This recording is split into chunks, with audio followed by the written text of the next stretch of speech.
Join us on a journey into the heart of aviation history as we unravel the mysteries surrounding Korean Air cargo flight 6316. In a gripping documentary, we delve deep into the events of April 15, 1999, when a routine cargo flight from Shanghai to Seoul turned into a devastating tragedy. As the McDonnell Douglas MD-11F soared into the skies, little did anyone know that it would meet its fate just moments later, crashing in Xinzhuang, Shanghai. With eyewitness accounts, expert analysis, and never-before-seen footage, we pieced together the harrowing tale of Flight 6316, exploring the human stories behind the headlines and seeking answers to questions that linger to this day. Prepare to be captivated as we uncover the truth behind one of aviation's most haunting mysteries.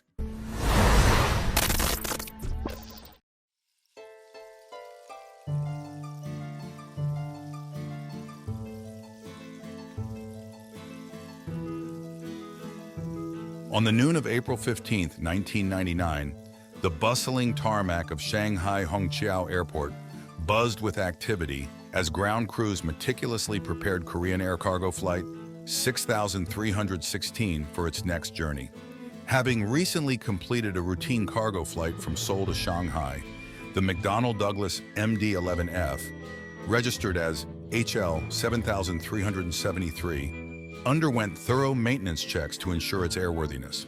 Under the watchful eyes of experienced technicians, the aircraft was refueled, its cargo meticulously loaded, and all systems meticulously inspected. Meanwhile, the flight crew meticulously reviewed their flight plan, weather conditions, and other critical data, ensuring they were well prepared for the journey ahead. Korean Air Cargo is a subsidiary of Korean Air, specializing in the transportation of cargo through air freight services. Shanghai Hongqiao Airport, nestled in the heart of China's vibrant metropolis, serves as a crucial gateway for domestic and regional travel. Renowned for its efficiency and modern facilities, the airport handles a significant volume of passenger and cargo traffic each day. Boasting a sleek design and state-of-the-art amenities, Shanghai Hongqiao Airport offers travelers a seamless experience from check-in to boarding. Korean Air cargo flight KE 6316 swiftly connects Shanghai and Seoul, covering 880 kilometers in just 1 hour and 20 minutes. Efficient and reliable, it offers a seamless journey between these bustling Asian cities. The aircraft flying as Flight 6316 was a McDonnell Douglas MD-11 freighter, registered as HL 7373 with serial number 48409, and equipped with 3 Pratt & Whitney PW4460 engines. Manufactured in February 1992, it was delivered to Korean Air on March 24, 1992. Later in 1996, the aircraft underwent conversion to a freighter configuration. The McDonnell Douglas MD-11, an extended version of the DC-10, made its debut in 1990. Despite facing challenges in the passenger market, it found success as a freighter due to its payload capacity and range. Production ceased in 2000 after over 200 units were built. The flight crew aboard Korean Air cargo flight 6316 comprised Captain Hong Sung-sil, age 54, First Officer Park Bon-suk, age 35, and Flight Engineer Park Byung-ki, aged 48. Captain Hong Sung-sil, whose name is written as Hong Sung-sil in Korean and Hong Sing-shur in Hanja, led the crew with years of experience and expertise in aviation. First Officer Park Bon-suk, known as Bag Bon-chog in Korean and Po Bin-shi in Hanja, provided essential support in the cockpit, bringing both skill and dedication to the team. Meanwhile, Flight Engineer Park Byung-ki, identified as Bag Byung-gi in Korean and Po Bin-ji in Hanja, played a crucial role in monitoring and maintaining the aircraft's systems, ensuring the safety and smooth operation of the flight. Together, this seasoned crew embarked on their fateful journey aboard Flight 6316, unaware of the challenges that lay ahead.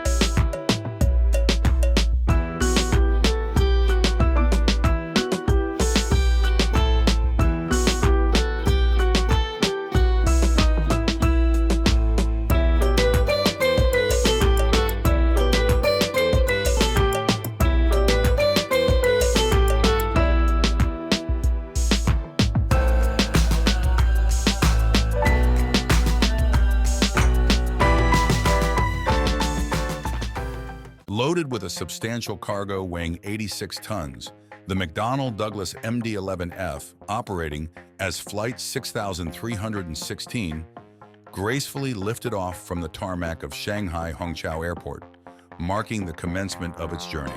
The clock showed approximately 4 p.m. as the powerful engines roared to life, propelling the aircraft into the boundless skies above. With meticulous planning and careful execution, the cargo had been efficiently loaded, securing its place within the aircraft's expansive cargo hold. As the MD-11F ascended into the air, it carried with it a diverse array of goods, each with its own destination and purpose, bound for Seoul and beyond. Yet, unbeknownst to those on board, the flight would soon face unforeseen challenges, forever altering the course of its trajectory.